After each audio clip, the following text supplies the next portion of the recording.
আমরা 15 বছর লড়াই করেছি, অনেক জীবন দিয়েছি, জেল জুলুম শিকারের হয়েছি, অনেকে গুম হয়েছে, কেউ সন্তান হারা, মাতৃহারা, কেউ ভাই হারা।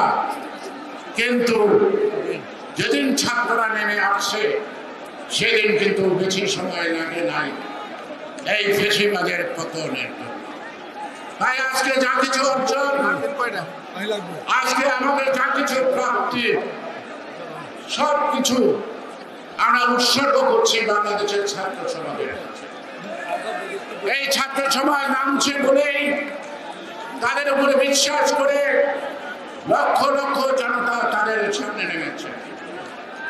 সাইড বুকে বুকে নিয়ে সবাইকে মরতে শিখেছে, সবাইকে বাঁচার জন্য সাহসী হওয়া শিখেছে। আপনারা জানেন ফেসিবাদের সরকারের পতন হয়েছে, এখন কিন্তু বাংলাদেশে এখনো কোনো সরকার নাই। আমি আশা করব, বিশ্বাস করব, আমাদের দেশপ্রেমিক সেনাবাহিনীর পক্ষ থেকে সেনাবাহিনীর প্রধান দায়িত্ব নিয়েছেন এবং আমরা বলবো যথাশীঘ্র পার্লামেন্ট বিজয় হয়েছে, এখন আপনাকে একটি সরকার উপহার দিতে হবে। সরকারের কি আসবে না আসবে এটা আমাদের বক্তব্য না, একটি সরকার দরকার। সরকার ছাড়া প্রশাসন চলতে পারে না।